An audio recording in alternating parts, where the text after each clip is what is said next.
So Dylan, tell me about Showstoppers. So Showstopper is an improvised musical. So we get ideas from the audience, like the title of the show, the settings and stuff like that, some of the characters, some of the things that happen, and then we improvise an entire musical from scratch. We have like a cast of 6 or 7 people. We have an orchestra or a band, like 3 or 4 people, and we just make everything up from nothing.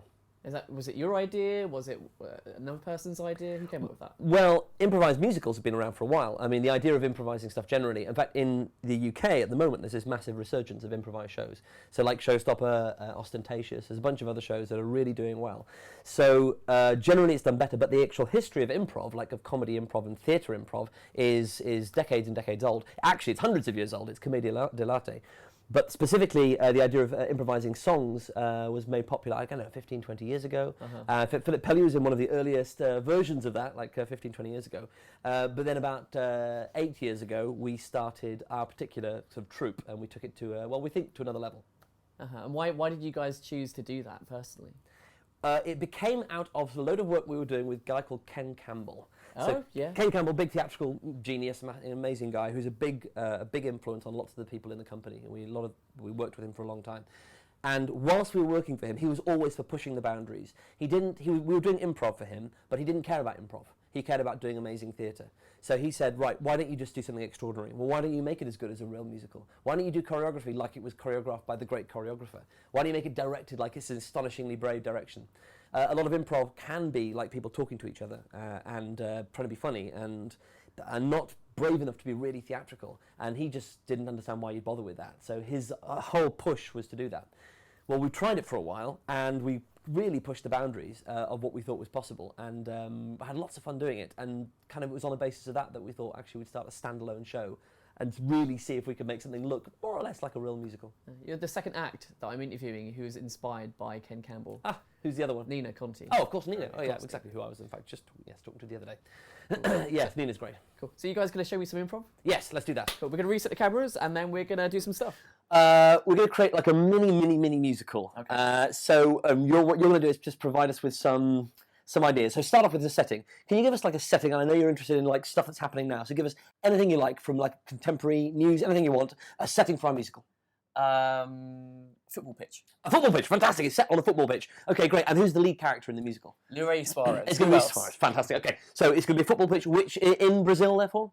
In Brazil. Fantastic. Okay, Brazilian football pitch, and it's about a Brazilian football team. Okay, we'll just do that. Okay, the opening number is going to be about that. We're going to have a really brief, amazing bit of the opening number to Football El Brasil.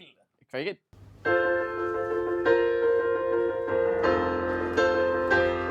Oh, Brazil. Here we are, playing the beautiful game. Place the ball on the center and kick it so far. And Uruguay is our team's name. Uruguay, or Uruguay. Check the teeth when my smile is so wide. Uruguay.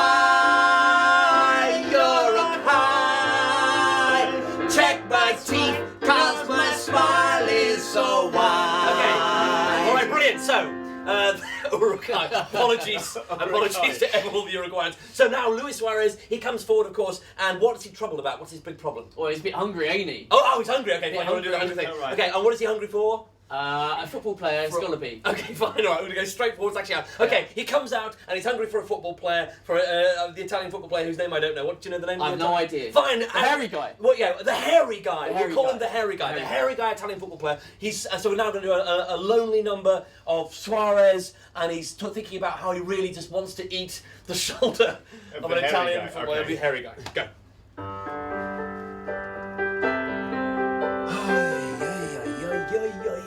Yes, he's a Jewish Uruguayan. What is this feeling that's building up inside?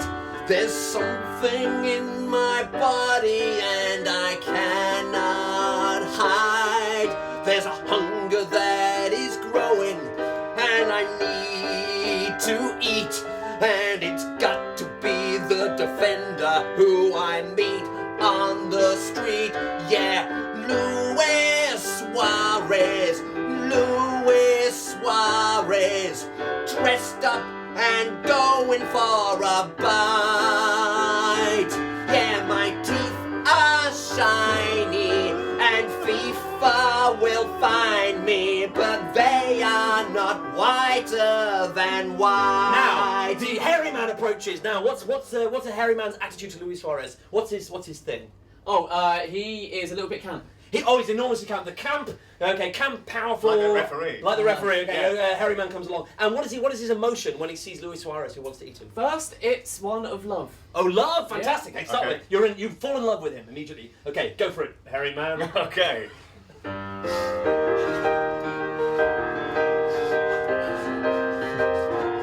Who is this before me? See his face, his teeth. They shine out, his nose protrudes, but his teeth are underneath. I want him to beat me, but most of all to eat me. I stand like a boulder and offer my shoulder. Okay, all right. So now then, let's have a final bit. They're going to get together. What's the thing that's standing in their way? Why are they not allowed to get together? Because there's a love affair. It's a love triangle. Oh, because he's already going out with one of them's going out with someone else already. Or? Suarez loves the referee. Suarez loves the referee. Brilliant. Okay, Suarez loves the referee, but really wants the Italian. So this is going to be a three-way. These two characters are going to play all three characters. Okay, referee as well in this. Sometime, make it like a sometime number, okay? So keep switching around, okay? And it's going to end finally when they come to some kind of conclusion and the three of them manage to somehow work it out or split up or something, okay? Something will happen. Something will happen. Sometime style, three-way, go for it. Okay. I want to bite your shoulder. I'm feeling so much bolder. But the guy in the glack is older and tastes better to me. I give him my shoulder and I want him to take a bite. I look at him and I want to stay with him all night, but he never looks at me, but only the referee. I blow my whistle, and everybody starts to play. I blow my whistle, I'm thick and gristle, and no one's going to eat me today. Here's my shoulder, I know I'm older than you, but we can be together. Don't be a bitch, come and lie with me on the pitch. I don't want your shoulder and the referee of the game. Luis Suarez is the man in pain. I want to be with him and help him through his crisis and his game. And you are just the extra guy. But now I'm filled, now my cup is filled, my hairy shoulder cup is filled with love for you and the referee and you and me, and the referee. It's a sandwich, don't you see? A football playing for me. I'm Italian, but I want a sandwich of three. A sandwich of three. 3 up front, 3 behind. 3 in the middle. 3 behind. We'll play a 3-by-3 system. I'm lucky Pierre stuck 3-by-3. in the middle. Just I you want and a me. sandwich. Just And you the and me. referee makes 3.